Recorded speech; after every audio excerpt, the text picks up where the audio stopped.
Out here in the Wild West, survival is simple until the past rides back into town. Caleb Dawson thought he could control everything: his land, his life, his emotions. But when his mail order bride steps off that train, everything changes. Because she's not just a stranger, she's the woman tied to secrets, danger, and a past that's coming for her. And now, Caleb must decide: protect his land or fight for the woman who once destroyed him. February in Kansas didn't just bite, it chewed. It was a gray, hollow kind of cold that seeped through wool and leather, settling deep in the marrow where it turned a man's thoughts to ash. Caleb Dawson stood at the far end of the Markers Junction platform, his shoulders braced against the rough-sawn cedar of the telegraph office. He kept his gloved hands shoved deep into the pockets of his duster, his hat pulled low to shield his eyes from the biting wind that whipped coal smoke and grit into the air. He looked like a man waiting for a shipment of cattle, unmoved, stoic, and entirely transaction-oriented. That was exactly how he wanted it. In his breast pocket, tucked away like a secret sin, was the signed contract from the matrimonial agency in St. Louis. He didn't need a partner, and he certainly didn't want a lover. Love was a luxury for young men with soft hands and dreams that hadn't yet been trampled into the mud. Caleb was 38, and his dreams had died 19 years ago in the humid woods of Missouri. He was here because of a two-layered trap he couldn't escape. Practically, the Dawson Ranch was drowning in its own success. He had 4,000 head of cattle, 10 ranch hands who were tired of eating charred salt pork, and 2 orphaned girls, the daughters of a trail boss who died in a stampede, who needed a woman's guidance that a grizzled bachelor couldn't provide. Emotionally, the silence of his big stone house had become a deafening roar. He needed a warm stove and a steady hand to manage the chaos. He'd bought a bride the way he bought a high-bred bull, for utility, temperament, and the hope of a stable future. He had vowed under the cold Kansas stars that his heart was off-limits. This woman, whoever she was, would have his name, his protection, and a roof over her head. But she would never have his soul. The shrill whistle of the incoming stagecoach train hybrid cut through the frozen air like a knife through bone. The heavy iron wheels shrieked against the tracks, slowing to a grumbling halt. Steam billowed in great white clouds, obscuring the few passengers who began to descend. Caleb straightened, his jaw tightening. He watched a drummer in a checkered suit hop down, followed by an elderly couple. Then she stepped off. She moved slowly, one gloved hand gripping the iron railing of the steps, the other clutching a carpet bag that had seen far better years. Her dress was a dark, sensible navy, neat but faded at the hem where the Kansas mud would soon claim its prize. At first glance, she was exactly what the agency promised, a respectable widow of modest means. She looked thin, her back held with a rigid, brittle straightness that suggested she was holding herself together by sheer force of will. She turned her head, scanning the platform with an expression of quiet, desperate grit. Caleb's heart didn't just skip. It stopped. The air in his lungs turned to stone. The woman was a Goa Fu, yes. She was a survivor, yes. But beneath the hollowed-out weariness of her cheeks and the severe pull of her dark hair, there was a face he had memorized in the moonlight nearly 2 decades ago. The same honest, clear brown eyes. The same stubborn tilt of the chin. Elena? The name was a ghost's whisper, torn from his throat by the wind. 19 years had carved away the soft girl she had been, replacing her with a woman who looked like she'd walked through hell and back. But it was her, Elena Moore, the girl who had promised him forever before marrying a man of means and vanishing into the mist of his nightmares. Behind her, 2 small, pale faces peered out from the cabin of the stage. The orphans she had mentioned in her letters. Her nieces. Elena's gaze finally landed on him. For a heartbeat, the world ceased to exist. The noise of the station, the hiss of the steam, the biting cold, It all fell away into a vacuum of silence. Recognition moved across her face like a shadow, followed by a flash of raw, agonizing pain. She didn't move. She couldn't. Caleb stood frozen, his hand instinctively reaching for the place over his heart where the old wound had just been ripped wide open. The bride he had bought to fix his life was the very woman who had broken it. The ghost had made flesh, and the practical arrangement Caleb had envisioned had just become the most dangerous gamble of his life. The silence that stretched between them on the Markers Junction platform was heavier than the iron locomotive idling behind them. For 19 years, Caleb Dawson had built a life out of stone and silence, convincing himself that the memory of Elena Moore was nothing more than a ghost he'd buried in the red clay of Missouri. But ghosts didn't have shadows. Ghosts didn't have eyes that burned with a desperate, flicking silver of fear. "Caleb," she whispered again. The wind caught her voice, thin and brittle as dry glass. He didn't move. He couldn't. His fingers were curled into fists inside his pockets, his knuckles white. The contract in his breast pocket felt like a brand searing through his shirt. He had paid for a stranger. He had signed papers for a Mrs. E.M. Keemer, a widow looking for a fresh start. He hadn't signed up for the woman who had promised him her soul under a willow tree and then traded it for a banker's gold. "The agency said your name was E.M. Kemmer," Caleb said, his voice a low, dangerous rumble that sounded like grinding stones. "Elena Maria," she replied, her chin lifting just an inch. It was that same stubborn tilt he remembered, the one that used to signal she was about to do something brave or foolish. "Kemmer was my husband's name. He died 5 years ago, Caleb. I didn't lie on the papers." "And you didn't tell the whole truth either. Would you have sent for me if I had?" The question hung in the freezing air, unanswered. Caleb looked past her to the stagecoach window. 2 pairs of eyes peered out, small, wide, and terrified. Sarah, the elder, looked about 8, her face a pale oval of anxiety. Lily was smaller, maybe 6, clutching a rag doll with a missing arm. "They aren't mine," Elena said quickly, seeing his gaze. "They're my husband's nieces. Orphans. I couldn't leave them behind to the Missouri workhouses. I told the agency I had dependents." Caleb closed his eyes for a second, a sharp pang of irony twisting in his gut. He had wanted a woman to help with the orphans on his own ranch, and now he was looking at 3 more mouths to feed.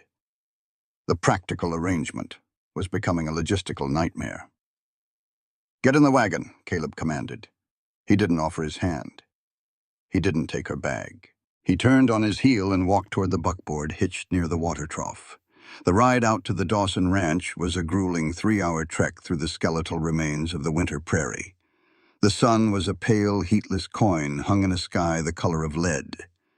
Behind him in the wagon bed, Elena huddled with the 2 girls under a pile of heavy buffalo robes Caleb had prepared. He heard her murmuring to them in a low, soothing cadence, the kind of voice a mother uses to keep the dark at bay. It was a sound he hadn't heard on his land in a lifetime. Caleb kept his back to them, his eyes fixed on the horizon. He felt the weight of her stare on the back of his neck, a physical pressure. He wondered what she saw when she looked at him. Did she see the 23-year-old boy with calloused hands and nothing but a horse and a dream? Or did she see the man he'd become, a man with hard lines around his mouth and a heart as cold as the Kansas permafrost? "You did well for yourself, Caleb," she said suddenly.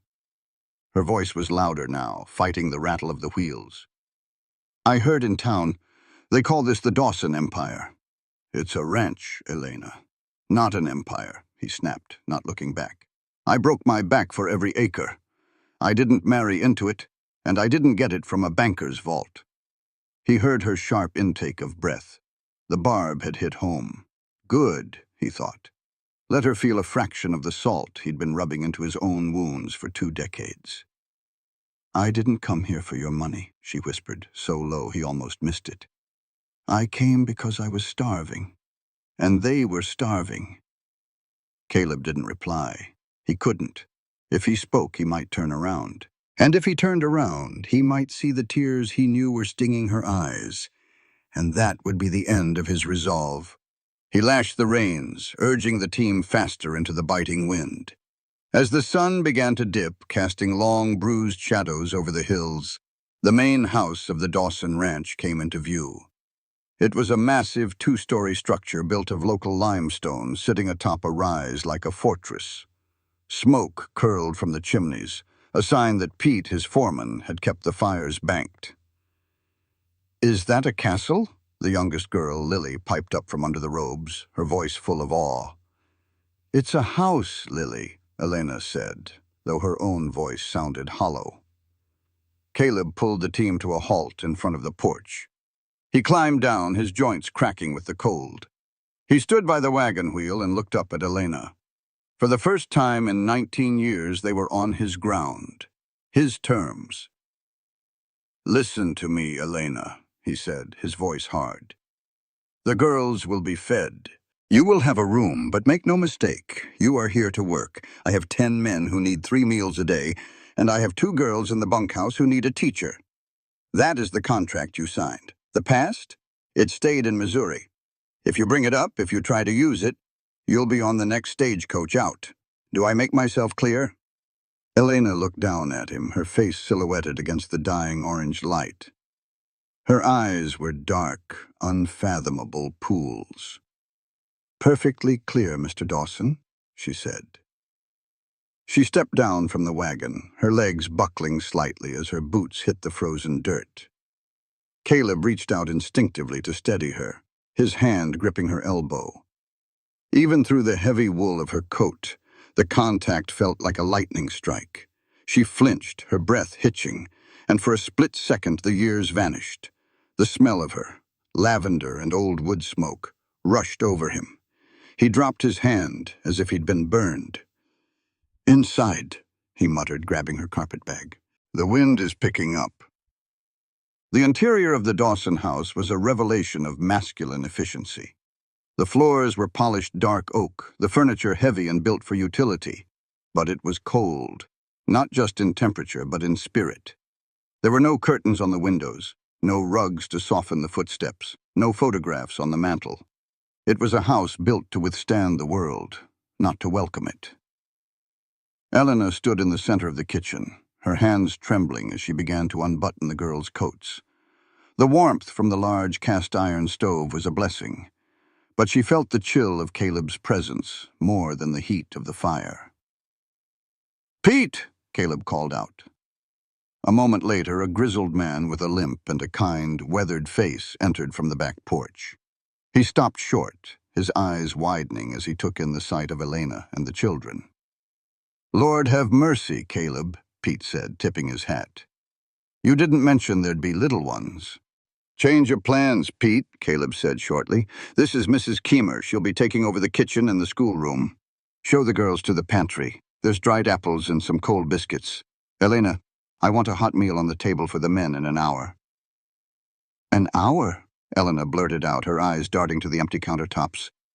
"I've just arrived. The girls are exhausted." "The clock started when you stepped off the stage," Caleb said, his voice devoid of pity. "There's flour in the larder and salted pork in the cellar. If you can't manage, tell me now." Elena felt a flash of the old fire, the spark that had once made her the most spirited girl in the county. She straightened her spine, her eyes locking onto his. "I can manage, Mr. Dawson.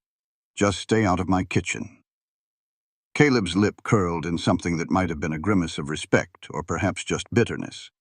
He turned and walked out, the heavy thud of his boots echoing through the hallway. For the next 60 minutes, Elena Moore worked with a frantic, rhythmic intensity. She didn't have time to cry, and she didn't have time to think about the ghost of the boy she'd loved. She moved through the kitchen like a general, barking soft orders to Sarah and Lily to help set the long wooden table. She found the salted pork, sliced it thin, and set it to sizzle in a heavy iron skillet. She whipped together a batch of soda biscuits, her knuckles white with flour. She found a jar of preserved peaches and a tin of coffee. By the time the back door opened and the ranch hands began to filter in, The air was thick with the scent of browning meat and baked bread. The men were silent as they took their seats, their eyes darting curiously at the new woman. Caleb sat at the head of the table, his face a mask of indifference.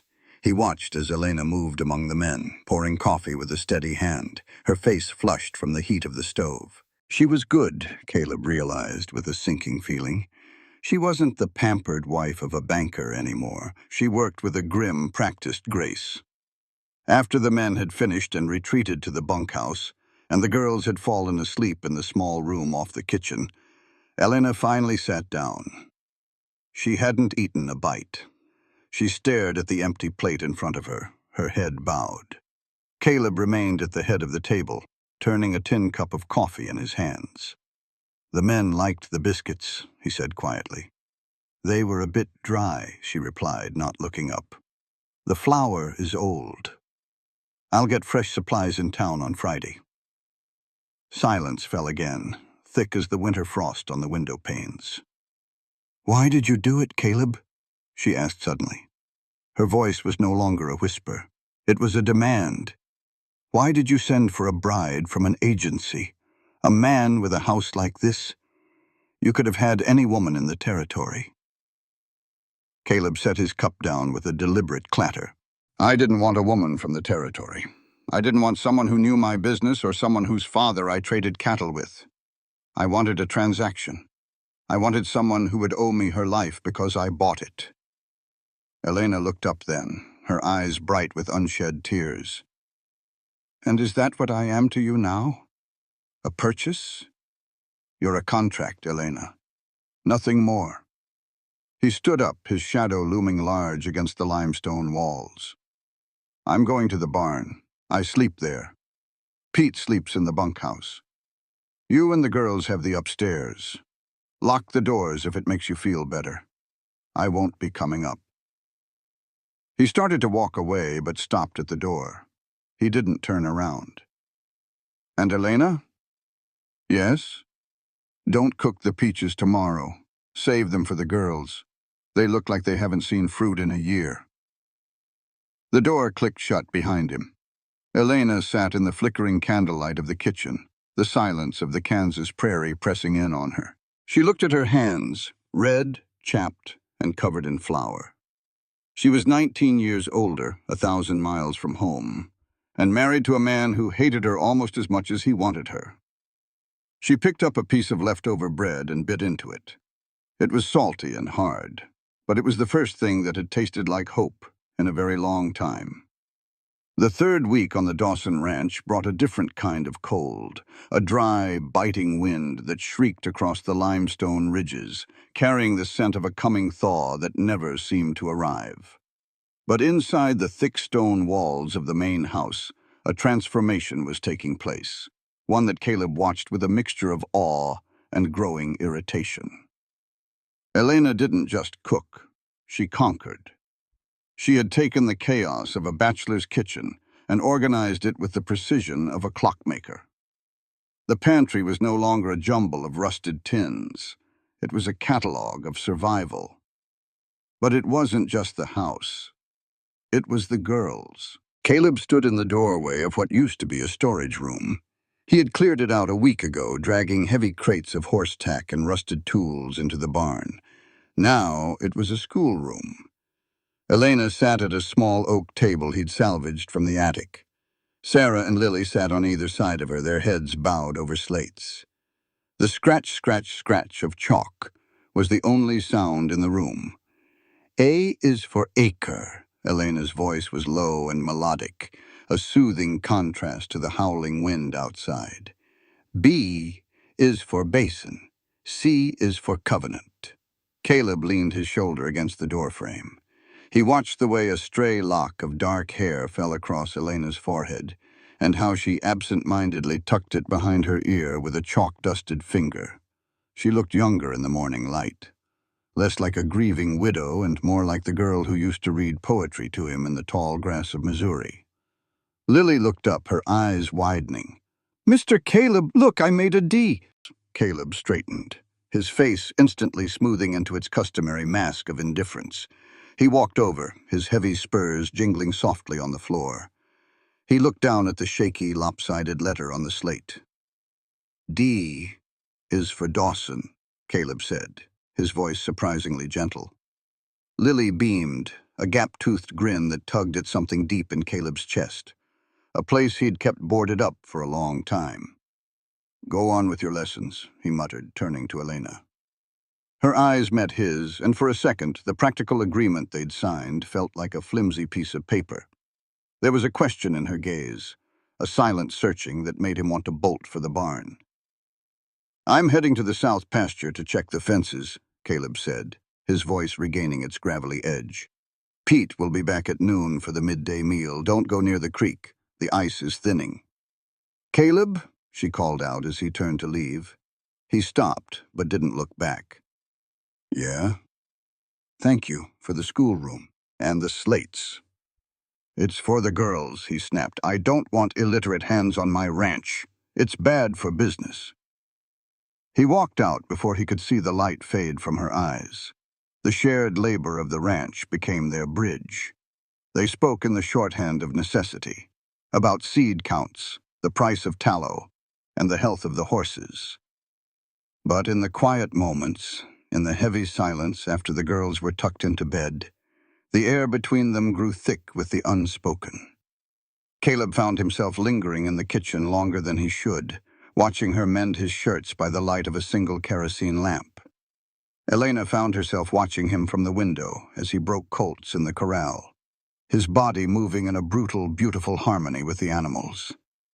One evening, as Caleb sat at the kitchen table cleaning his Winchester, Elena approached him with a small tin of salve. "Your hands," she said softly. Caleb looked down at his knuckles. They were split and bleeding from the dry cold and the rough leather of the reins. He'd barely noticed. "I've had worse," he said. "That doesn't mean you have to keep hurting." She sat down across from him, her movements hesitant. "May I?" Caleb hesitated. Every instinct told him to pull away, to keep the distance that protected his heart. But the smell of her, that lavender and wood smoke scent, was a drug he couldn't resist. He slowly extended his hand across the table. Her fingers were warm. She took his hand in hers, her touch light and reverent. She began to rub the salve into his cracked skin, her head bowed. Caleb watched her, his breath hitching in his throat. Up close, he could see the faint lines around her eyes, the evidence of the hell she'd endured in Missouri. "I'm sorry, Caleb," she whispered, not looking up. "For the 19 years, for the way I left. I thought. My father told me you'd found someone else. He said you'd gone to the gold fields and forgotten me." But Caleb's jaw tightened. He lied. He wanted a banker's son for a son-in-law, not a dirt-poor ranch hand. "I know that now." She looked up, her eyes swimming with regret. "But I was 20. I was scared. And I was foolish." "It doesn't change the past, Elena," Caleb said, his voice rough. He pulled his hand away, the loss of her warmth feeling like a physical blow. "We have a contract. Let's stick to it." He stood up and walked out into the night, the Kansas wind doing nothing to cool the fire she'd just reignited in his soul. The fragile peace of the Dawson Ranch was shattered on a Tuesday. Caleb had gone into Marker's Junction to pick up the fresh flour and supplies he'd promised. The town was a hub of activity, a jagged collection of false-fronted buildings huddled against the vastness of the prairie. But as he stepped into the general store, the usual chatter died down. Mrs. Henderson, the storekeeper's wife, a woman whose tongue was as sharp as a skinning knife, looked at him with a mixture of pity and curiosity. "Right mess you've gotten yourself into, Caleb Dawson," she said, thumping a sack of flour onto the counter. "I don't know what you're talking about, Martha," Caleb said, his eyes narrowing. "That woman you brought out, the widow. There's a man in town. Been at the saloon since yesterday, asking questions. Says his name is Walter Keemer." Caleb's heart turned to lead. "Keemer? Elena's husband is dead. This one says he's the brother. And he says that woman stole more than just her husband's name when she left Missouri. Says she took something that belongs to the Keimer estate, money, and the girls. Caleb didn't wait for the rest. He grabbed his supplies, threw them into the wagon, and lashed the team into a gallop. He reached the ranch as the sun was beginning to set, casting long, bloody streaks across the limestone. He didn't even unhitch the horses. He burst into the kitchen, his face a mask of fury. "Elena!" She emerged from the schoolroom, Sarah and Lily trailing behind her. She took one look at his face and went pale. "He's here, isn't he?" she whispered. "Who? Walter's brother, or Walter himself?" Caleb stepped closer, his voice a dangerous hiss. "The town is talking, Elena. They say you're a thief. They say those girls belong to a Keimer estate." "They aren't property," Elena cried out, her voice cracking. "Walter. He wasn't just a banker's son, Caleb. He was a gambler, a drunk. When he died, his brother Louis decided he wanted the life insurance money, and he wanted the girls to work his looms in the city. I didn't steal anything that wasn't mine to protect." "You lied to me," Caleb roared. "You brought a bounty hunter's target onto my land." "I brought a mother's love," she shouted back, her eyes blazing with a ferocity that stopped him cold. "I did what I had to do to keep them from a workhouse. If that makes me a thief in your eyes, then send me back, but don't you dare say I lied about why I'm here." Before Caleb could respond, the sound of hoofbeats echoed in the yard. Pete's voice rang out from the porch. "Caleb, we got company, and they ain't looking for a friendly chat." Caleb grabbed his Winchester from the wall. "Get the girls into the cellar, now!" Elena didn't argue. She scooped up Lily, grabbed Sarah's hand, and disappeared into the floorboards. Caleb stepped onto the porch. 3 men sat on their horses in the yard. In the center was a man with a face like a hatchet, Louis Keimer. He held a legal-looking document in his hand, but the revolver at his hip told the real story. "Mr. Dawson, I presume," Louis said, his voice a greasy sneer. "I believe you have some property of mine, a woman named Elena, and 2 wards of the Keimer family." "You're on private property, Keimer," Caleb said, his rifle leveled at the man's chest. "And I don't see any property here. I see a wife. And her family." "A wife?" Louis laughed, a cold, grating sound. "The agency papers say she's a widow, and the Missouri law says she's a fugitive. Move aside, Dawson. Don't let a piece of skirt get you buried in your own dirt." One of Louis's men reached for his gun. Crack! A bullet splintered the porch railing right next to the man's hand. Caleb didn't fire. He looked up. Elena was standing at the second-story window. She wasn't hiding in the cellar. She was holding an old Sharps rifle she must have found in Caleb's gun cabinet. Her hands were steady. Her eyes were fixed on Louis Keimer's throat. "The next one goes between your eyes, Louis," she called out, her voice echoing across the yard with a chilling calm. "I spent 5 years living with a Keimer. I'd rather die than spend another 5 minutes in your shadow." Caleb looked at her, his breath catching in his throat. He'd seen men break under pressure, seen seasoned ranch hands freeze in the face of a gun. But Elena, she looked like a goddess of war. Louis Keimer's face went purple with rage. He looked at Caleb's Winchester, then up at Elena's Sharps. He knew he was outmatched, for now. "This isn't over, Dawson," Louis hissed, reeling his horse around.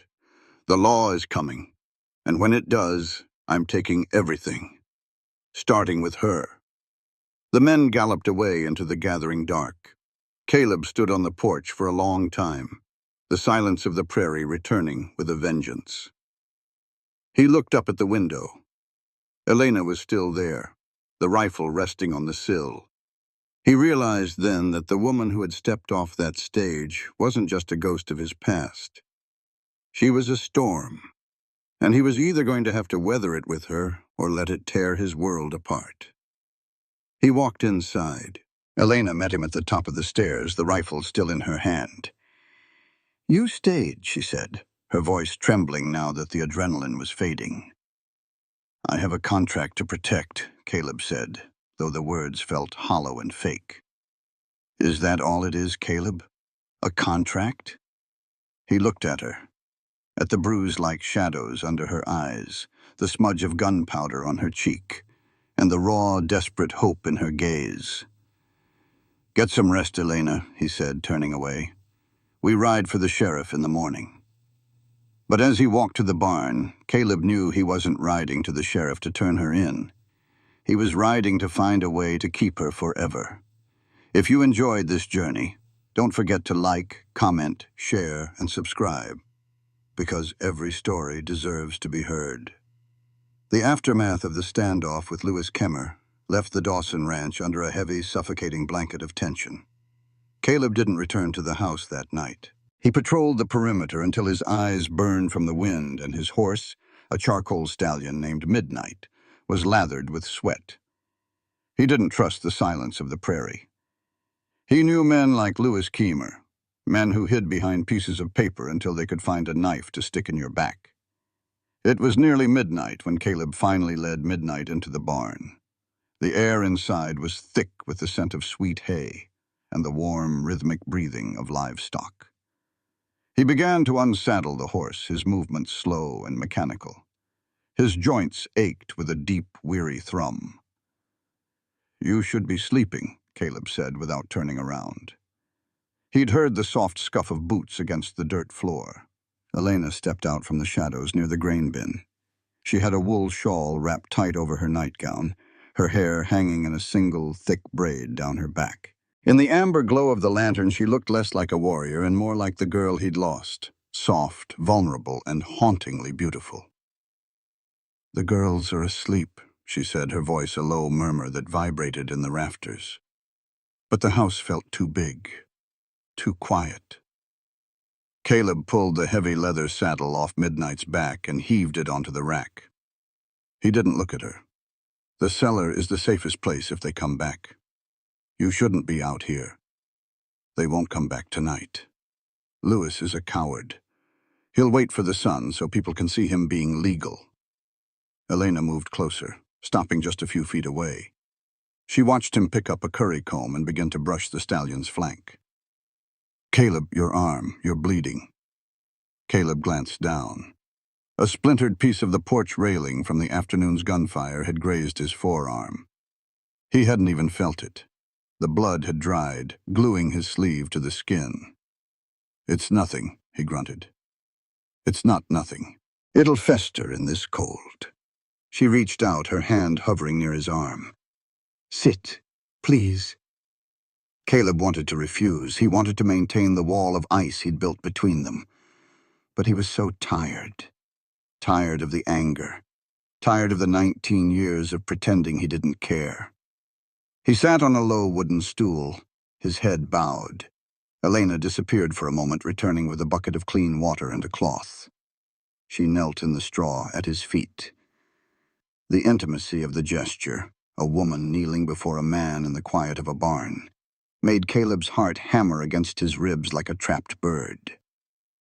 She didn't speak. She dipped the cloth in the water and began to gently dab at the wound. Her touch was impossibly light. As the water softened the dried blood, she peeled the fabric away.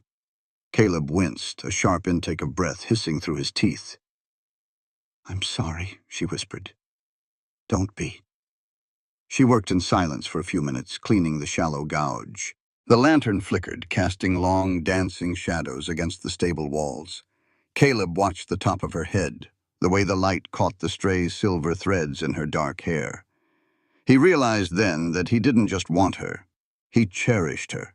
Every scar, every line of age, every piece of her that life had tried to break.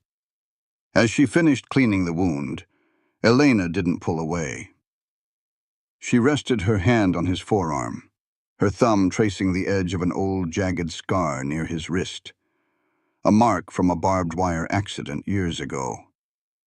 You have so many, she said softly, her eyes fixed on his arm. Scars I wasn't there to see happen. That's what happens when you build a life out of nothing, Elena, Caleb said, his voice losing its edge. You get marked." "I have them too," she whispered, "just not where anyone can see." She looked up then, and the distance between them evaporated. Her eyes were wide, dark, and filled with a raw honesty that stripped Caleb bare. He reached out with his good hand, his fingers trembling as he tucked a loose strand of hair behind her ear. His skin felt electric against hers. He didn't kiss her. A kiss felt too small, too easy for a debt this large. Instead, he leaned forward until his forehead rested against hers. He breathed in the scent of her, the lavender, the soap, and the faint, sweet smell of the prairie. They sat there in the straw, two broken people holding on to each other in the dark. It wasn't a moment of passion. It was a moment of recognition. For the first time in 19 years, the contract didn't exist. There was only Caleb and Elena, and the terrifying truth that they were still, despite everything, the only two people in the world who mattered to one another. "I won't let him take you," Caleb vowed into the silence. "Caleb." "I won't," he repeated, his voice a low, iron-hard vow. "Not again." The dawn did not bring peace. It brought the law. Caleb was in the corral when the sound of multiple horses signaled the arrival of the legal threat. He stood his ground as the sheriff of Markers Junction, Tom Briggs, rode into the yard. Tom was a man Caleb respected, a fair man, but today Tom looked like he'd rather be anywhere else. Beside him rode Lewis Keemer, looking smug in a clean suit, and a third man Caleb didn't recognize, a lawyerly type with a leather satchel.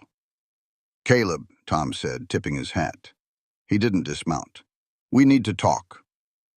Elena stepped onto the porch, Sarah and Lily clutching her skirts. Her face was pale, but she held herself with the rigidity of a queen. Caleb walked toward the porch, his hand resting near the holster at his hip. "You brought a lot of company for a morning talk, Tom," Caleb said. "Lewis here has filed a formal injunction with the circuit court," Tom said, sighing. "He's produced papers from Missouri, legal guardianship papers for the girls, Sarah and Lily Kemmer, and he's filed a claim that Mrs. Kemmer, Elena, is a fugitive from an estate settlement." "He's a liar, Tom," Caleb snapped. "He wants the life insurance money, and he wants to use those girls as leverage." The man in the suit stepped forward. "I am Mr. Sterling, representing the Kemmer family interests. Mr. Dawson, the contract you signed with the matrimonial agency is void. Elena Maria Kemmer entered into that contract under false pretenses. She is not a legal widow in the eyes of the state of Missouri until the estate is settled. Technically, she is still under the legal jurisdiction of the Kemmer family executors." Caleb felt the world tilting. "What the hell does that mean?" "It means," Lewis Kemmer sneered, leaning over his saddle, "that she's a runaway ward, and the girls are my property.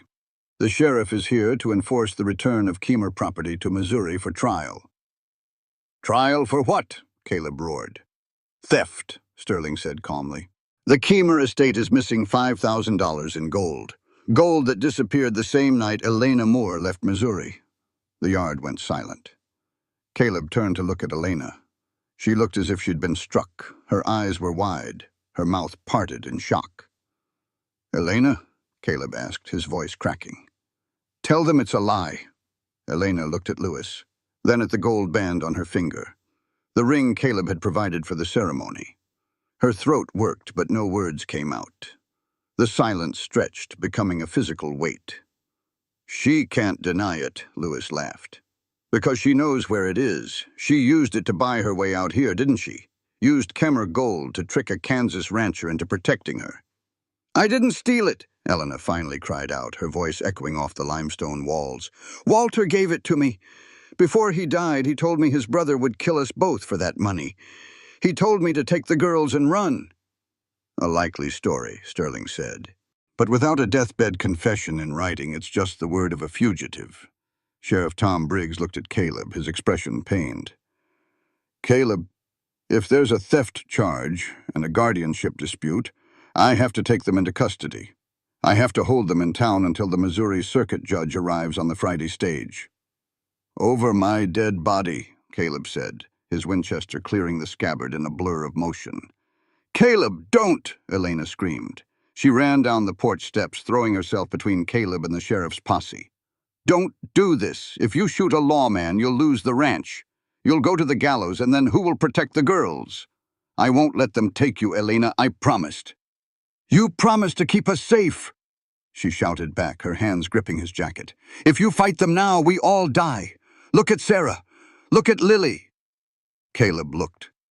The girls were huddled on the porch, weeping in terror. Sarah was shielding Lily, her eyes fixed on Caleb with a look of shattered trust. He realized then that his violence wouldn't save them. It would only finalize their destruction. Caleb's arms shook. The weight of the rifle felt like a mountain. Slowly, agonizingly, he lowered the barrel. Smart man, Lewis Keemer muttered. Tom, Caleb said, his voice sounding like it was being pulled through gravel. If a hair on their heads is touched while they're in your jail, I don't care about the law. I'll burn Marker's Junction to the ground with you in it. They'll be safe in my cell, Caleb. You have my word, Tom said solemnly. Elena turned to Caleb. Her face was a mask of cold, sharp determination. She leaned in, her lips brushing his ear as she whispered, The gold is real, Caleb. I didn't steal it, but I have it. It's buried under the hearthstone in the schoolroom. Use it. Buy the best lawyer in Wichita. Don't come for me with a gun. Come for me with the truth. She pulled away before he could respond. She walked to the sheriff's horse, her head held high. She didn't look back as Tom helped her onto a spare mount.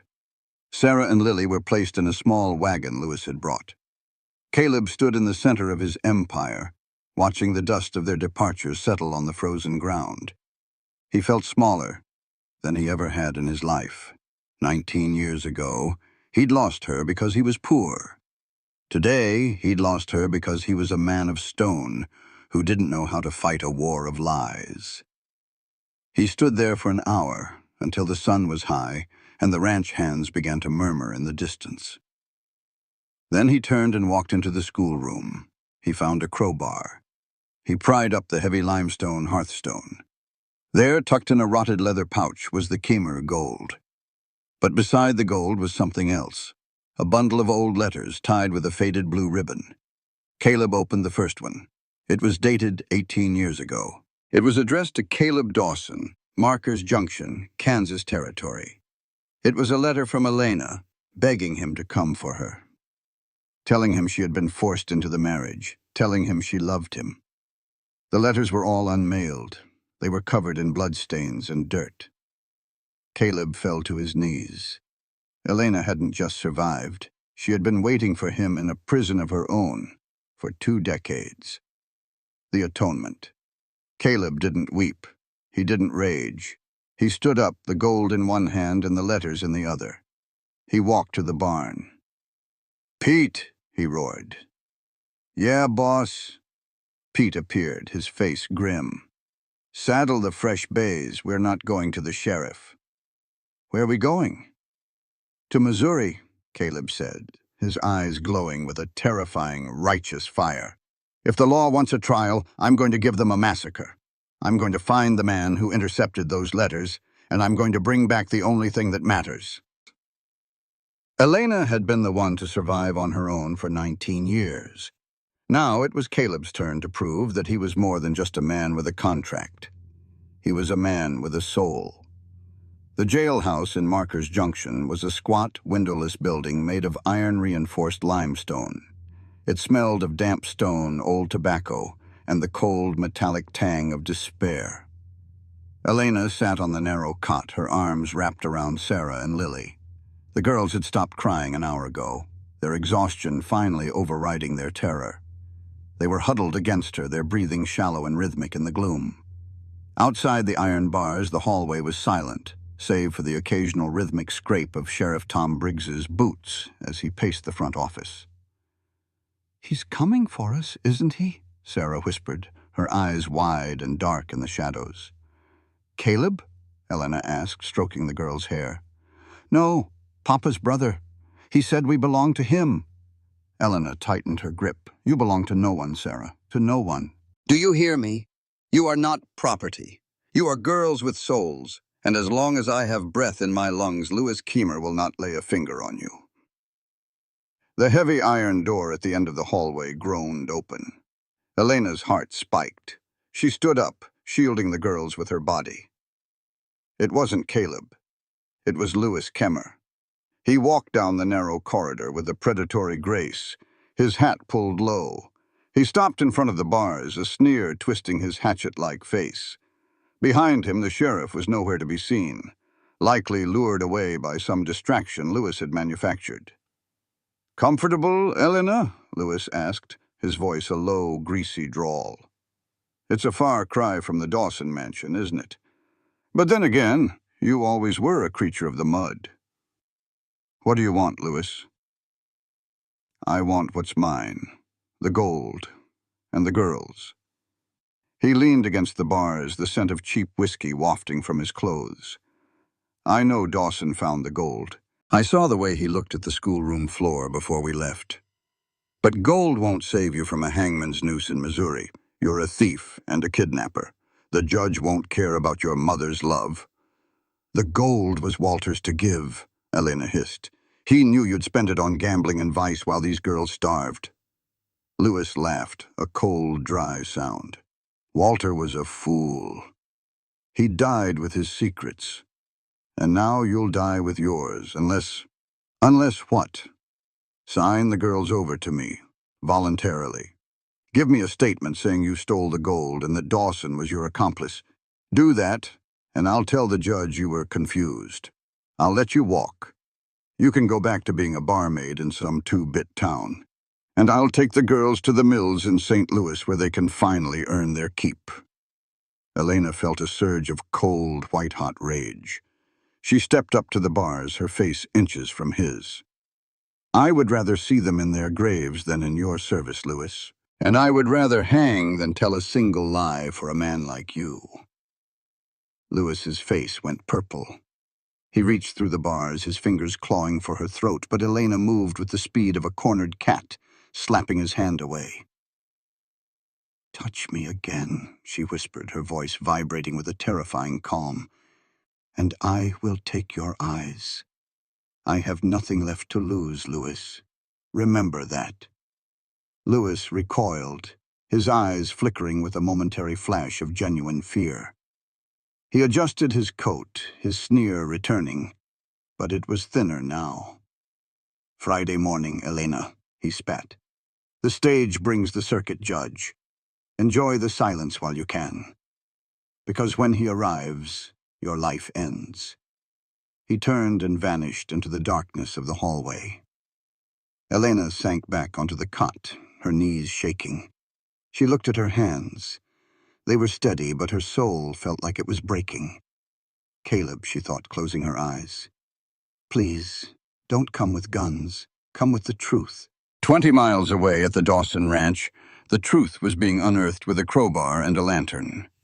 Caleb sat at the kitchen table, the unmailed letters spread out before him like a map of a lost continent. Pete stood by the stove, nursing a cup of black coffee, his face etched with worry. "You've been reading those for 3 hours, Caleb," Pete said. "The horses are saddled. If we're going to Missouri, we need to move." "We aren't going to Missouri," Caleb said, his voice sounding hollow. "What? You said—" "I said I was going to find the man who intercepted these letters." Caleb picked up a piece of yellowed paper. "Look at the postmarks, Pete. They aren't from Missouri. They're from right here. Markers Junction. 18 years ago." Pete limped over, squinting at the ink. "How is that possible? She was in Missouri then." "She was," Caleb said, his jaw tightening. "But look at the handwriting on the envelopes. It's not Elena's. It's her father's, Silas Moore." "Silas." Caleb stood up, his boots pacing the floorboards with a restless, predatory energy. "Silas Moore didn't just sell his daughter to a banker. He moved out here 6 months later. He had a homestead near the North Creek. Everyone said he died in the blizzard of '64. I remember Silas, Pete mused. A bitter man. Always talked about how he was meant for better things. He wasn't meant for better things, Caleb spat. He was a middleman. He took Elena's letters to me and my letters to her, and he kept them. He wanted us to believe the other had moved on so she wouldn't run away from the Kemmer money. Caleb picked up the last letter in the stack. It wasn't from Elena. It was a half-finished note from Silas Moore, written shortly before he died. The guilt is a stone in my gut. Walter is a beast, and I have sent her to him. I have the proof of the will, the one Walter's father hid. If I die, it is in the iron box under the floor of the smokehouse. Caleb Dawson should have been the one. Caleb looked at Pete. The fire in his eyes was no longer just anger. It was a cold, calculated mission of justice. The Moore homestead, Caleb said. It's been abandoned for 15 years, but the smokehouse is still standing. If that box is there, if the proof of the elder Kimmer's will is in it, then Elena didn't steal that gold. It was her inheritance all along. And Lewis? Pete asked. Lewis knows, Caleb said. That's why he's so desperate to get her back to Missouri. If the truth comes out here in a Kansas court, he loses everything. He's not just a gambler, Pete. He's a usurper. They rode through the night, the Kansas wind howling like a pack of wolves. The Moore homestead was a skeletal ruin, a collection of rotting timber and collapsed stone. The smokehouse was a leaning, charred structure that looked as if a strong breath would topple it. Caleb didn't hesitate. He burst through the door, the beam of his lantern cutting through years of dust and cobwebs. He began to rip up the floorboards, his movements frantic. "Caleb, look out!" Pete shouted. The roof groaned, a heavy beam shifting dangerously. Caleb didn't move. He clawed at the frozen dirt until his fingernails bled. Finally, his fingers hit metal. He pulled a small iron box from the earth. It was rusted shut, but a single blow from his crowbar shattered the lock. Inside was a document, embossed with the seal of a Missouri court. It was the last will and testament of Arthur Kemmer, Walter's father. Caleb scanned the lines, his heart thudding against his ribs. To my daughter-in-law, Elena Moore Kemmer, for her steadfastness in the face of my son's failings, I leave the sum of $5,000 in gold, to be held in trust for her and any children in her care. Caleb let out a breath he felt he'd been holding for 19 years. "She's not a thief, Pete," Caleb whispered, his voice trembling. "She's the owner of every cent Louis Kemmer is trying to kill her for." "But we still have a problem," Pete said, looking toward the horizon where the first gray streaks of Friday dawn were beginning to appear. "The circuit judge is on that stage, and Louis has the sheriff on his side." "No," Caleb said, standing up and tucking the will into his coat. "The sheriff is a man of the law. He just needs to see what the law actually says." He turned toward the door, but stopped. There, standing in the doorway of the smokehouse, was a silhouette he recognized. Not Louis Kemmer. It was a man with a tin star on his chest. Sheriff Tom Briggs. "I followed you, Caleb," Tom said, his voice heavy. "I didn't like the way Louis was talking in my office. I didn't like the way he looked at those girls." Caleb held out the will. "Read it, Tom. Tell me what the law says now." Tom took the document, his eyes moving slowly over the legalese. As he read, his face hardened into a mask of righteous fury. He looked at Caleb, then at the iron box. "This changes everything," Tom said. "Then let's go," Caleb said, his hand resting on the hilt of his revolver. "The judge is coming, and I intend to be there to welcome him." "Wait," Tom said. "There's one more thing you should know. Louis isn't waiting for the judge. He's hired a transport team. They're planning to take Elena and the girls from the cell at sunrise, before the stage arrives." Caleb's world went red. "A transport team? You mean mercenaries?" "I mean men who don't care about wills or judges," Tom said. "Caleb, If we're going to stop them, we have to ride now. And we won't be using a courtroom. Caleb swung onto Midnight's back. The transition from the man of stone to the man of action was complete. He didn't look at the ranch, and he didn't look at the past. He looked toward Marker's Junction. "Pete, stay here. Guard the ranch," Caleb commanded. "Tom, you're the law, but today the law is riding with a man who has 19 years of lost time to make up for." They galloped into the dawn, the sound of their hoofbeats a thunderous promise of atonement. Caleb Dawson wasn't just riding to save his bride. He was riding to reclaim the soul he had thought was lost forever. The ghost was made flesh, the truth was made clear, and the reckoning was finally at hand. The dawn over Marker's Junction was a thin, bleeding line of crimson that did nothing to warm the frozen ruts of the main street. The town was silent, a ghost of a settlement clinging to the edge of the vast, indifferent prairie. But in front of the limestone jailhouse, the air was thick with the scent of impending violence. 3 horses, barrel-chested and lathered with frost, stood hitched to the rail. They belonged to the men Lewis Kemmer had hired, transport specialists who looked more like gallows birds than lawmen.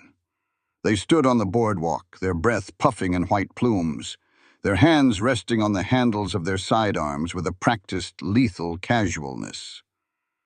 Inside the jail, the iron door of the cell block groaned. "Time to go, Elena," Lewis Kemmer's voice rang out, sharp and triumphant. Elena stood in the center of the cell, her arms wrapped around Sarah and Lily. She had spent the night in a fever of prayer and cold calculation. She had seen the way Lewis looked at the girls, not with familial affection, but with the cold, hungry eye of a man looking at a pair of work mules.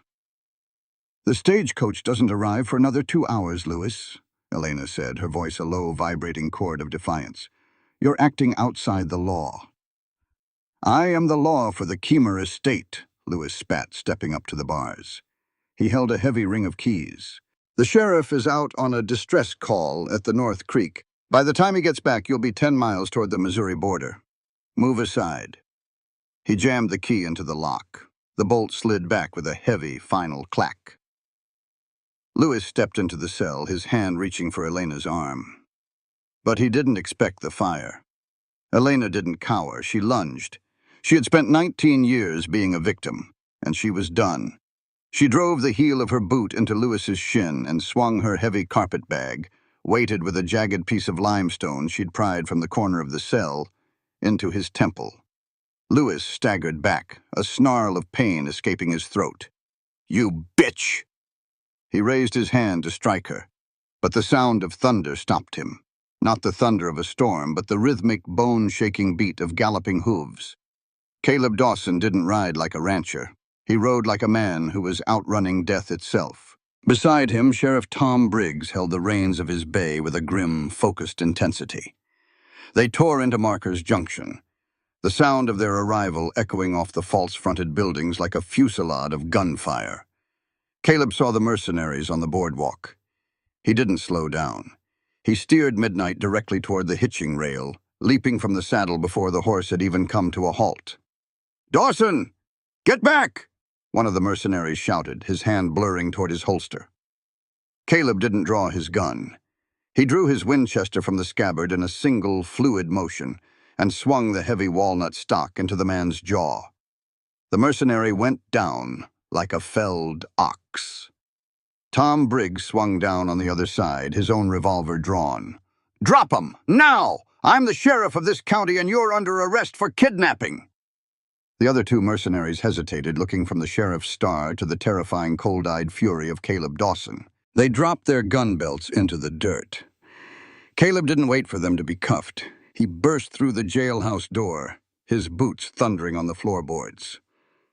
"Elena!" He reached the cell block just as Lewis Kemmer was hauling Elena toward the door by her hair. Sarah and Lily were screaming, their small hands clawing at Lewis's coat. "Let her go, Kemmer," Caleb said. His voice wasn't a shout. It was a low, vibrating growl that made the very air in the hallway feel heavy. Lewis froze. He spun Elena around, using her as a shield, his small derringer pressed against her ribs. "One step closer, Dawson, and I'll put a hole in her heart. I have the papers. I have the legal right." "You have nothing," Caleb said, stepping into the light of the hallway. He held up the iron box and the yellow document he'd found in the smokehouse. "I found Silas Moore's confession, Lewis. And I found Arthur Keemer's true will." Lewis's face went a sickly shade of gray. That's a forgery. It's a Missouri court document, Lewis, tucked away in a box your brother told Elena to hide. It says $5,000 in gold belongs to her. And it says you were disinherited for theft and gross negligence 10 years ago." Caleb stepped closer, the muzzle of his Winchester leveled at Lewis's forehead. "You aren't here for justice. You're here for a robbery." "The law doesn't care about a piece of paper from a smokehouse," Lewis screamed, his hand shaking. "But I do," a new voice boomed. Everyone turned. Standing in the doorway of the jailhouse was a man in a black suit carrying a heavy leather satchel. He was older, with a mane of white hair and a face that looked like it had been carved out of granite. Judge Morrison. The circuit judge had arrived an hour early on a private carriage. "Sheriff Briggs told me I might find a situation here," Morrison said, walking down the hall with a deliberate, rhythmic stride. He looked at the scene, the trembling man holding a woman at gunpoint, the two terrified girls, and the rancher with a look of lethal intent. "Mr. Keemer, lower that weapon before I have the sheriff shoot you for attempted murder in my presence." Lewis looked at the judge, then at Caleb, then at the iron-hard gaze of Elena. He knew he was done. The derringer slipped from his fingers, clattering onto the stone floor. Caleb was across the hall in a heartbeat. He didn't even look at Lewis. He gathered Elena into his arms, pulling her and the girls into a crushing, protective embrace. Elena collapsed against him, her face buried in his chest, her body shaking with the release of 19 years of held breath. "I have you," Caleb whispered into her hair. "I have you." The legal battle that followed was short and brutal. Judge Morrison didn't need a courtroom to see the truth. He sat at the sheriff's desk, the iron box and the letters spread out before him. He read the will. He read Silas Moore's confession. And then he read the unmailed letters Caleb had found. "Silas Moore committed a grave sin against his daughter and against you, Mr. Dawson," Morrison said, his voice heavy with the weight of the tragedy. "He intercepted your correspondence for nearly a year. He led Elena to believe you were dead or had abandoned her to ensure she would marry into the Kemmer fortune, a fortune he intended to skim from." Elena sat in a chair by the stove, Sarah and Lily tucked under her arms. She looked at the letters on the desk, the ones she had written with tears in her eyes 2 decades ago. "He told me Caleb had gone to the California gold fields and died in a cave-in. He showed me a fake newspaper clipping. And he told me," Caleb said, his hand resting on Elena's shoulder, "that she had moved to St. Louis and changed her name because she was ashamed of a poor ranch hand's attention." The silence in the room was a living thing, a monument to the 19 years they had lost to a dead man's greed. Judge Morrison cleared his throat. "As for the Kemmer estate, Lewis Kemmer, you are under arrest for fraud, attempted kidnapping, and the embezzlement of $5,000 from a trust that legally belongs to Elena Maria Dawson." "Dawson," Lewis spat from his corner where Tom Briggs was shackling him. "She's not a Dawson. That marriage is a fraud. She's still a Kemmer."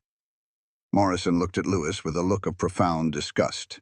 "The Kemmer marriage was built on a fraudulent foundation of coerced consent and hidden documents.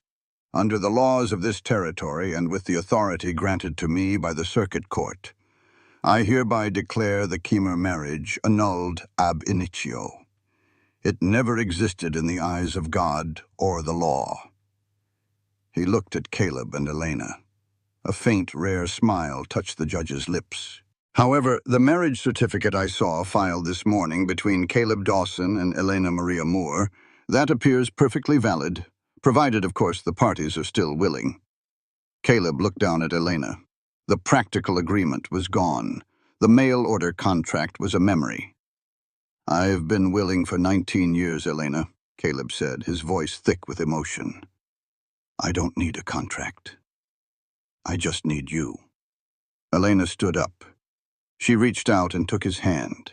The hand that was no longer just a rancher's hand, but the hand that had dug through the frozen earth to find her truth. "I'm staying, Caleb," she whispered, "for as long as you'll have me." "Then it is settled," Judge Morrison said, closing his satchel. "The girls, Sarah and Lily, are hereby legally adopted by the Dawson estate. Mr. Keemer, enjoy your ride to the penitentiary. I believe it's a very long trip." The ride back to the Dawson ranch was different this time. The sun was fully up now, bathing the Kansas prairie in a brilliant, blinding gold. The wind had died down, and for the first time in weeks, the air felt like it was whispering about spring. Elena sat beside Caleb on the wagon seat, the girls tucked in the back with Pete, who had ridden in to meet them. "Caleb?" Elena asked as they crested the final hill and saw the limestone house standing proud against the horizon. "Yeah?" "The gold. The $5,000. I want to use it to build a proper schoolhouse in town for children like Sarah and Lily, so no one can ever tell them they're property again." Caleb smiled, a real, genuine smile that reached his eyes. "I think that's the best use of Keemer money I've ever heard." He pulled the team to a halt in front of the porch. He climbed down and reached up to help her. This time, when his hands gripped her waist, she didn't flinch. She leaned into him, her forehead resting against his. "We lost a lot of time, Caleb," she whispered. "No," he said, kissing her brow. "We didn't lose it. We just took the long way around. And I think the view from here was worth the walk." They walked into the house together, not as a master and a bride, but as a family. The stone walls were no longer cold. They were a fortress. And for the first time in 19 years, the Dawson Ranch wasn't just an empire of land and cattle. It was a home. The Kansas spring did not arrive with a whisper. It came with a roar of green.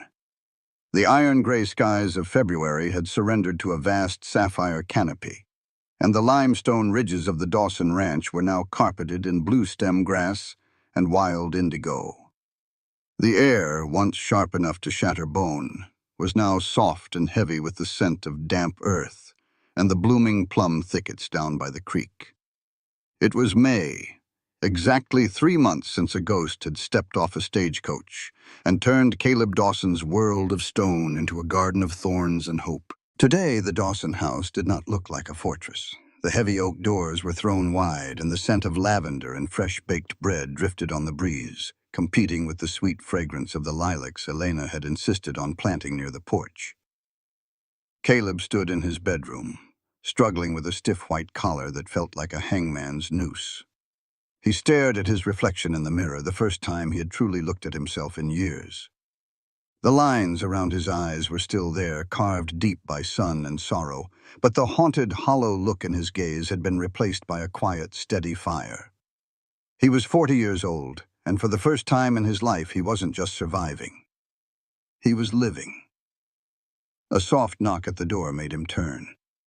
Pete stood in the hallway, dressed in a clean black suit that smelled of cedar and mothballs. He looked uncomfortable, his weathered face scrubbed pink. "You look like a man about to meet his maker, Caleb," Pete said, a rare grin splitting his beard. "Feels a bit like it, Pete," Caleb admitted, tugging at the collar. "Are the folks here?" "Most of the county's out front. Judge Morrison arrived an hour ago. Mrs. Henderson brought enough pies to feed a cavalry regiment.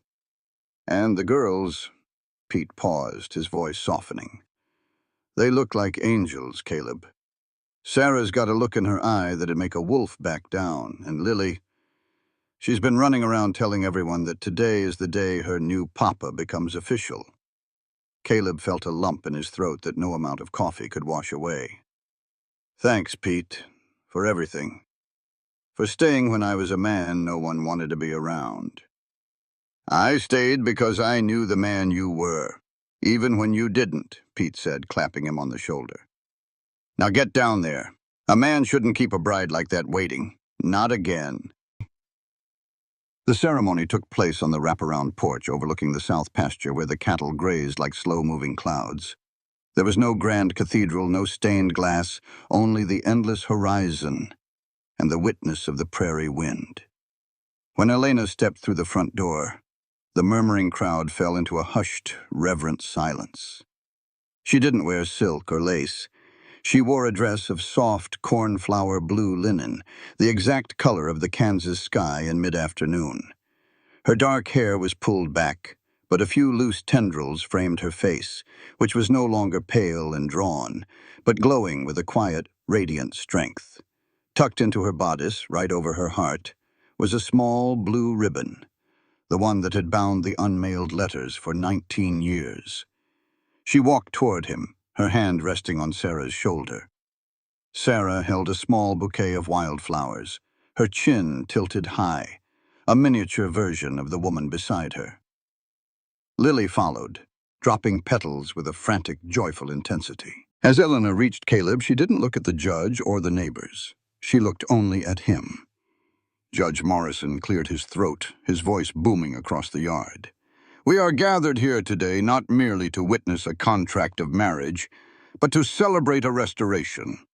The law can provide protections, and society can provide rules, but only the heart can provide a home. He looked at Caleb. Caleb Dawson, do you take this woman to be your lawfully wedded wife? To cherish her, to protect her, and to stand as a wall against the world for her and the children in your care? Caleb didn't hesitate. His voice was a low, iron-hard vow that carried to the very edge of the ridge. I do. With every breath I have. And Elena Maria Moore, the judge continued, do you take this man to be your husband, to honor the love that was lost and found, and to build a future upon the ruins of the past? Elena took Caleb's hands. Her fingers were warm and steady. I do, she whispered, her eyes shining with unshed tears. I choose him, today and every day that follows. Then by the authority of this territory and the grace of a second chance, Morrison said, smiling broadly, I pronounce you husband and wife. Caleb, you may kiss your bride. It wasn't a tentative kiss this time. It was a seal, a reclamation. As Caleb pulled her into his arms, the neighbors erupted into cheers, and Sarah and Lily threw themselves at their parents' knees, weaving them all into a single, unbreakable knot. 5 years later, the Markers Junction schoolhouse sat on a small rise at the edge of town, a sturdy limestone building with a bell tower that could be heard for miles. Above the door, carved into a plaque of dark oak, were the words, The Silas Moore Memorial School, a gift of the Dawson family. It was a late August afternoon, and the air was thick with the hum of cicadas and the golden haze of the coming harvest. Caleb sat on the buckboard, his horse Midnight nickering softly as they waited near the schoolhouse gate. The doors burst open, and a swarm of children spilled out, their voices a joyous cacophony of freedom. Among them was Sarah, now 17, her hair tied in a practical knot, carrying a stack of books with an air of quiet authority. She had spent the last 2 years as a student teacher, and Judge Morrison had already promised her a full scholarship to the normal school in Topeka. Papa, she called out, waving a hand. Ready to head home, Sarah? Caleb asked, grinning. Just a minute. Lily's helping the younger ones with their sums. A moment later, Lily emerged, holding the hand of a small boy who looked exactly like a miniature version of Caleb Dawson. Thomas Dawson was 4 years old, a tangle of dark hair and boundless energy. He broke away from Lily and sprinted toward the wagon, his short legs pumping. Papa! Papa! I learned about the stars today, Thomas shouted as Caleb scooped him up and swung him into the air. The stars, eh? Did you learn which one leads us home? Caleb asked, settling the boy on the seat beside him. The North Star, Thomas chirped. The one that never moves. Caleb felt a soft hand on his arm, Elena had stepped out of the schoolhouse, her face shaded by a wide-brimmed straw hat. She looked healthy, her skin tanned by the sun, her eyes bright with the contentment of a woman who had finally found her peace. "He's been talking about stars since breakfast," Elena said, climbing up onto the seat beside him. "I think you've planted a bit too much wanderlust in him, Caleb." "He'll find his way," Caleb said, looking at his family. His real family. "He has a good compass." They rode back to the ranch through the waving sea of golden wheat. The Dawson Empire had grown, yes, but it wasn't the land that defined them anymore. It was the laughter that echoed through the stone house. It was the way Pete sat on the porch in the evenings, telling tall tales to Thomas and Lily. It was the way Sarah looked at the horizon, dreaming of a future she was no longer afraid of. They reached the ridge overlooking the house. Caleb pulled the team to a halt, a tradition they had kept for 5 years. They sat in silence for a moment, watching the sun begin its slow, majestic descent toward the edge of the world. "Do you ever think about the long way around, Elena?" Caleb asked softly, his hand finding hers. Elena leaned her head against his shoulder, her eyes fixed on the limestone house that glowed like a jewel in the dying light. "I used to. I used to think about the 19 years as a waste, as a tragedy. And now?" She looked at him, and he saw the girl she had been and the woman she had become all woven into a single beautiful thread. "Now I think they were the fire that forged us. We weren't ready then, Caleb. We were children playing at love, but this is a choice. We didn't just fall into this life, we built it, we fought for it, and that makes it unbreakable." Caleb looked at the scars on his hands, then at the gold band on Elena's finger.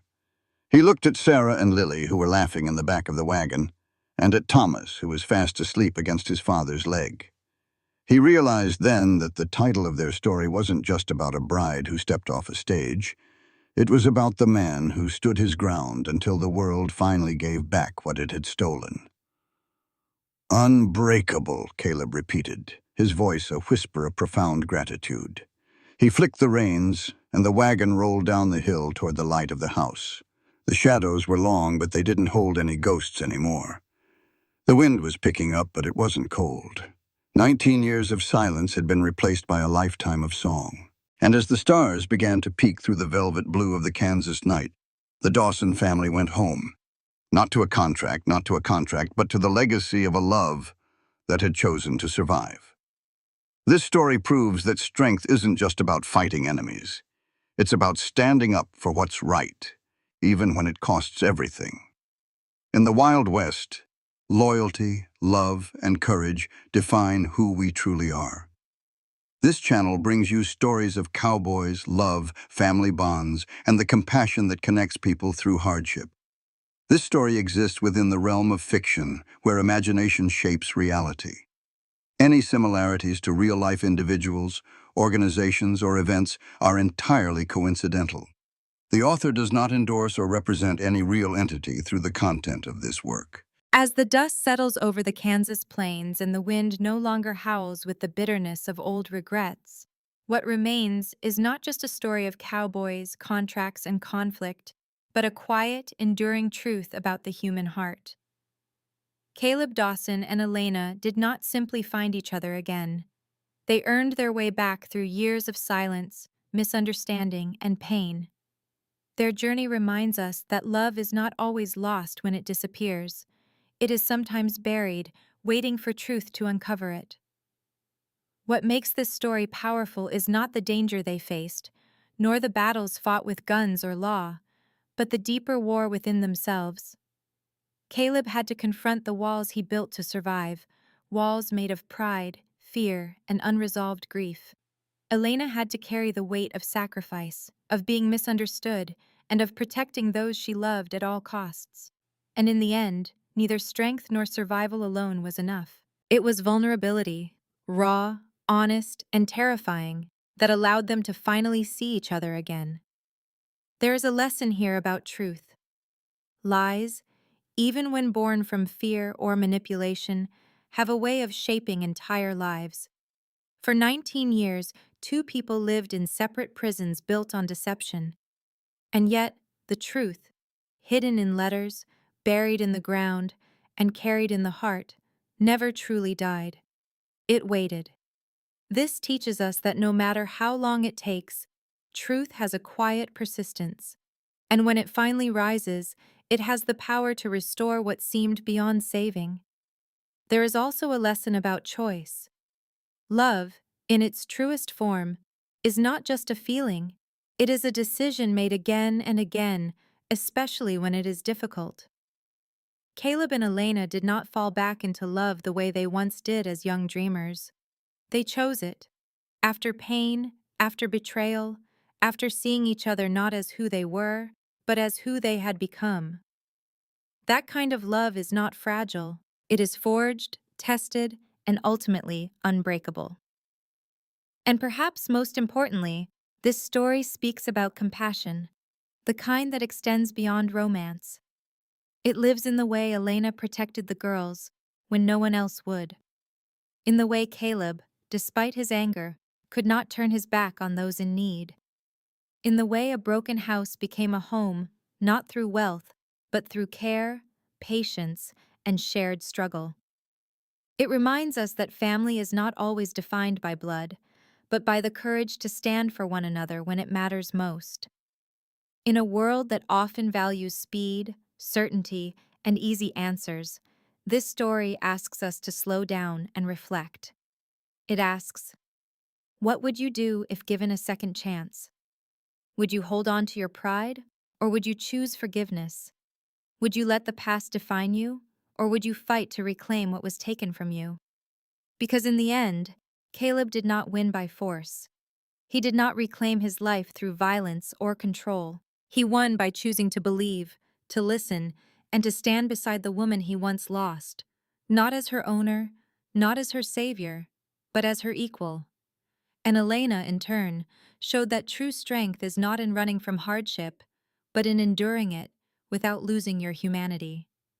So as this story comes to a close, what stays with us is not just the image of a ranch under the golden Kansas sun, or a family finally at peace. What stays is the understanding that love, real love, is not about perfection or timing. It is about resilience. It is about truth. And above all, it is about the courage to choose each other, even after everything. And maybe, just maybe, that is the greatest legacy this story leaves behind. That no matter how far we wander, no matter how deeply we are hurt, there is always a road back, if we are brave enough to take it.